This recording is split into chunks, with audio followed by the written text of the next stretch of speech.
দেখে আমি ভীষণ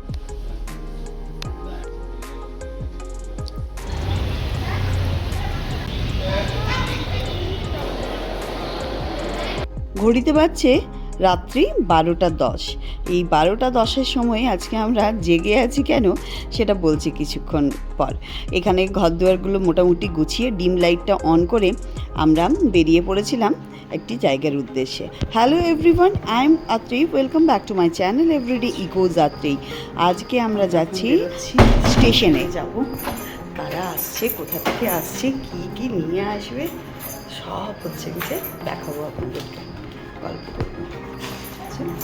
একজন হচ্ছে লক করতে শিখে গেছে, দরজা কীভাবে লক করে। মধ্যরাত্রিতে আমাদের গাড়ি দ্রুত গতিতে এগিয়ে যাচ্ছে, বেশ চারিদিকটা ফাঁকা আর নিঝুম হয়ে গেছে। এই মধ্যরাত্রিতে বেশ ব্যাঙ্গালোরকে দেখতেও ভালো লাগছে। প্রতিদিন আমরা এত ট্রাফিক ঠেলে ঠেলে হচ্ছে কি যে কাজে কর্মে অফিস কাছারি সবে বেরোই, যখন এতটা হচ্ছে কি যে ফাঁকা দেখতে পাই তখন খুব ভালো লাগে। ঝট করে আধা ঘন্টার মধ্যেই পৌঁছে যাই। আর মারাথাল্লির এই জায়গাগুলো বেশ জমজমাট, এখনও আলো রয়েছে আর বেশ কিছু দোকানপাটও হচ্ছে খোলা ছিল। আর ওই ঠেলাগাড়িতে ভ্যানে করে নিয়ে আসে যে দোকানগুলো সেইগুলোও খোলা ছিল। সেখানে ইডলি দোসা বড়া আর রাইস জাতীয় জিনিস এইগুলো বিক্রি হচ্ছিল, চা কফি। এই দেখুন আমরা চলে এসেছি এসএমভিটি স্টেশনে। এই স্টেশনটা নাকি মোদিজি তো উদ্বোধন করেই ছিলেন, কিন্তু এই স্টেশনটা ওই এয়ারপোর্টের আদলে তৈরি করা হয়েছে। তো ওটা একটা দেখার আমার ভীষণ ইচ্ছে ছিল। আমরা এই এসএমভিটি স্টেশনে কোনো দিনও আসিনি, এটা আমাদের প্রথমবার আসা, তাই আপনাদের সাথেও শেয়ার করছি। আর সত্যি কথা কিন্তু একদম হচ্ছে এয়ারপোর্টের আদলেই তৈরি করেছে। তো আমরা ওখানে পৌঁছে গিয়ে এপাশে পার্কিংয়ে যাচ্ছি। তো পার্কিংয়ে যেতে গিয়ে রাইট হ্যান্ড সাইডে যতটুকু অংশ দেখতে পাচ্ছিলাম, বাহ, এটা তো সত্যিকারেরই একদম টার্মিনাল 1-এর মতনই দেখতে লাগছে, দেখে বেশ ভালো লাগলো। আর একদম পরিষ্কার পরিচ্ছন্ন। এই যে বাসেসগুলো আছে এটা ভোর 4টে থেকে এরা সার্ভিস দেবে। ক্যাব প্রচুর দাঁড়িয়েছিল, যারা রাত্রে ট্রাভেল করে আসেন ট্রেনে তাদের কোনোই অসুবিধা হবে না। আর আমরাও যে কার পার্কিং করে দিয়েছি। তবে এইখান থেকে দেখাচ্ছি, মানে স্টেশনই হয়, স্টেশনের বাইরে বহু মানুষ হচ্ছে শুয়ে আছে, ঘুমিয়ে আছে। আর এটা একদম ওই এয়ারপোর্টের মতনই, একদম ডোরটা খুলে গেল, বা দেখে বেশ ভালো লাগছিল। আর স্টেশনের চত্বরটা বেশ পরিষ্কার পরিচ্ছন্ন ছিল। আর এয়ারপোর্টের মতনই এগুলো লাগেজ হচ্ছে স্ক্যান করা যায়। কিন্তু বহু মানুষকে ওই যে ঘুমিয়ে থাকতে দেখছিলাম, সেটা দেখে ভালো লাগছিল না। সে তো আমরা এয়ারপোর্টেও দেখি, যারা আর্লি মর্নিংয়ের ফ্লাইট ধরে তারা 12টার সময় এসে আর হচ্ছে যত ওখানে চেয়ার্স থাকে বা সোফা থাকে সেগুলোতে ঘুমিয়ে পড়ে।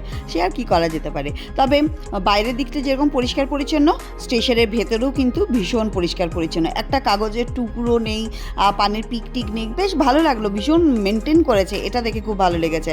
যাই হোক, আমার এই হচ্ছে স্টেশনের পুরো নামটা এখানে রয়েছে। বেশ ভালো লাগলো, আমাদের এই প্রথমবারের এক্সপিরিয়েন্সটা বেশ সুন্দর। তবে যে ট্রেনটি আসছে সেই ট্রেনটির নাম হচ্ছে হামসাফার, যেটা হাওড়া থেকে স্টার্ট করেছে আর এসএমভিটিতে হচ্ছে লাস্ট স্টপেজ। আসছে আমার বাড়িতে আমার ছোট কাকু কাকিমা আর ভাই। এই ট্রেনটি 7.5 ঘন্টা হচ্ছে লেট। ট্রেনটার আসার কথা ছিল বুধবার রাত্রিবেলায় 8টার সময়, সেই ট্রেনটা রাত্রিবেলায় 3টের সময় ঢুকেছে। আমরা ওদেরকে গিয়ে কি সারপ্রাইজ দেব, আমরা নিজেরাই সারপ্রাইজ হয়ে গেছি। 12টার সময় যে ট্রেনটা ঢুকবার কথা ছিল সেটা 12:30 থেকেও লেট হয়ে রাত্রি 3টেই হচ্ছে পৌঁছেছে। উড়িষ্যাতে ভীষণ বাজেভাবে ফ্লাড হয়ে গেছে, যার ফলে ট্রেনকে ভীষণ স্লো গতিতে হচ্ছে আসতে হয়েছে, যার জন্য 7.5 ঘন্টা লেট হচ্ছে। ভাইয়ের সাথে দেখা হলো। আর প্রত্যেকটা মানুষ যারা এই ট্রেন থেকে নামছে তারা প্রচণ্ড বিধ্বস্ত, কেন কি এত দিন ধরে ট্রাভেল করছে। যে ট্রেনটা মানে একদিনের মাথায় পৌঁছে যায়, সেই ট্রেনটা 2 দিন সময় নিয়েছে। এই হচ্ছে আমার ছোট কাকিমা আর এই হচ্ছে আমার ছোট কাকু। এই যে ছোট নানির সাথে দেখা হয়ে গেছে। তো নানি তো ভীষণ ভালো, আর নানির খুব ভক্ত। নানি গান শিখিয়ে দিয়েছিল যে ঋদ্ধিকে। এরপরে আমরা বাড়িতে চলে এলাম, আধ ঘন্টার মধ্যেই পৌঁছে গেছি। কত ব্যাগ হয়েছে এদের দেখুন, 13খানা, ছোট বড় মেজো সেজো মিলে 13খানা ব্যাগ নিয়ে এরা পৌঁছেছে। অ্যাকচুয়ালি ভাই এবার ব্যাঙ্গালোরে পড়াশুনো শুরু করছে, তো ওর অ্যাডমিশন হয়ে গেছে, এবার ওকে শিফট করতে এসেছে, তো লাগেজ তো হবেই। আর মা পাঠিয়েছে এই পদ্মের চারাটা। একটা কুঁড়িও হচ্ছে এসেছে। এবার ভোর হয়ে গেছে ফ্রেশ হতে হতে, তাই সবাই মিলে রেস্ট তো নেবেই, কিন্তু তার আগে আমাকে বললো একটু চা বানাও। আমি চা, বিস্কিট আর একটু স্ন্যাক্স খেয়ে এই দেখুন 5টা 15-20 বাজছে, সেই সময় আমরা সবাই মিলে একটু ফ্রেশ হয়ে গল্প গুজব করে আর আমরা ঘুমোতে গেলাম। সেটাই কাকিমাকে বলছিলাম যে আমরা একদম সকাল 6টার সময় ঘুমোতে যাচ্ছি। সে যাই হোক, প্রত্যেকেরই রেস্টের ভীষণ দরকার, আর আমরা সবাই মিলে ঘুম থেকেও এই 10টা নাগাদ উঠে পড়েছি। বেশিক্ষণ বিছানায় তো থাকা যায় না, তবে গল্প আর শেষ হচ্ছে না, খুব এক্সাইটমেন্ট। সকাল থেকে উঠে বসে মানে খুব ভালো লাগছে। কাকু কাকিমারা আমার রেন্টের বাড়িতে আগে এসেছিলো, এই বাড়িতে আসেনি, আর তখন ওমের বয়স ছিল 4 বছর আর এখন ওম 18 ইয়ার্স। তো এখানে বেশ মুড়ি মাখা, চা আর একটু স্ন্যাক্স সবাই মিলে বসে খাওয়া দাওয়া চলছে, আর তার সাথে চলছে গল্প। ওমের এবার কীভাবে অ্যাডমিশন করানো হবে, ওর ভার্চুয়াল অ্যাডমিশন হয়ে গিয়েছিল, এরপর একটু কলেজ যেতে হবে। আর আমার মা কী সব পাঠিয়েছে দেখুন। আমরা কুঁদরি খেতে এত ভালোবাসি, আমার হাজব্যান্ড তো ভীষণই ভালোবাসে, সেই সরু সরু ছোট্ট ছোট্ট দেশি কুঁদরি সেগুলো নিয়ে এসেছে। আর এগুলো আমার মায়ের গাছের হচ্ছে লেবু, কত লেবু এনেছে। চকলেট এক বক্সে পল্লবী দিয়ে পাঠিয়েছে। রিদ্ধির ডিমান্ড ছিল রাধাকান্তের জলভরা সন্দেশ, এক ডাব্বা কাকু নিয়ে এসেছে।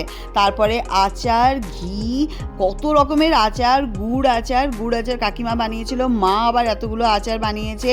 মশলাপাতি, কত যে জিনিসপত্র এরা ক্যারি করেছে, এই জন্যই 13খানা ব্যাগ হয়েছে। তবে হ্যাঁ, এটা সত্যি কথা, বাড়ি থেকে এই জিনিসগুলো এলে সত্যি মন ভালো হয়ে যায়, আর বাড়ির জিনিস তখন খেতে পাই সেটাতে আরও ভালো লাগে। এগুলো ডিফারেন্ট টাইপের হচ্ছে আচার আছে, সবই কিন্তু হোমমেড। তাই কাকিমারা এসেছে, মা ভাবলো কি যে না, এরা ট্রেনে যাচ্ছে, আমি তো ফ্লাইটে এত কিছু নিয়ে যেতে পারি না, তবু টুকটুক করে অনেক কিছু জিনিসই নিয়ে আসে। এরপরে আমরা খেতে বসলাম।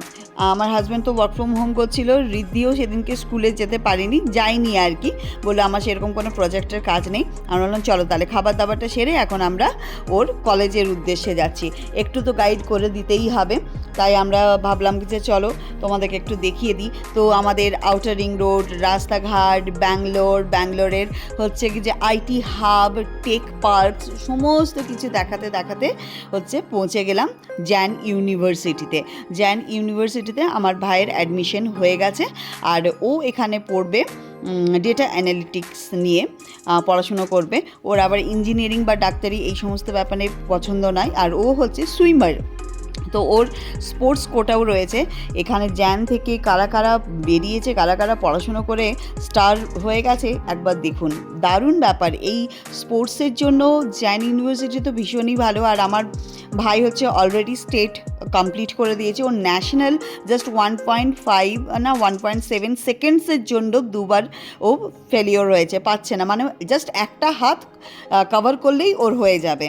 তো যাই হোক, এখানে ব্যাঙ্গালোরে অ্যাকচুয়ালি ফেসিলিটি অনেক ভালো রয়েছে, এখানকার কোচ অনেক ভালো রয়েছে, তো ওকে একটা অপরচুনিটি দেওয়া হচ্ছে। মেদিনীপুরে অ্যাকচুয়ালি এত অ্যাডভান্স লেভেলের কোচিংও পাচ্ছিল না, তাই এখানে হচ্ছে ওকে অ্যাডভান্স লেভেলে যাতে ও কমপ্লিট করতে পারে তার জন্য এখানে ভূষণ স্যার রয়েছেন, যে ভূষণ স্যার মেদিনীপুরে গিয়ে কোচিং দেন। আর সেই কোচই হচ্ছে যখন আনিশকে দেখেছে, মানে ওমকে দেখেছে, তাকে দেখে তার স্কিল দেখে নিজেই বলেছিলেন কি যে ব্যাঙ্গালোরে এসে তুমি ভর্তি হও, আমি তোমাকে গাইড করে দেবো। আর সত্যিকারে উনি বিভিন্ন জায়গায় বিভিন্ন বাচ্চাদেরকে গাইড করে দিয়েছেন, যারা অনেক ভালো মানে জায়গায় পৌঁছে গেছে বা সাফল্য লাভও করেছে। জ্ঞান ইউনিভার্সিটিতে ওর পড়াশোনা চলবে, পড়াশোনার সাথে সাথে এপাশে সুইমিং চলবে। আপনারাও যারা বিটিএম লেআউটে থাকেন তারা এখানে আসতে পারেন।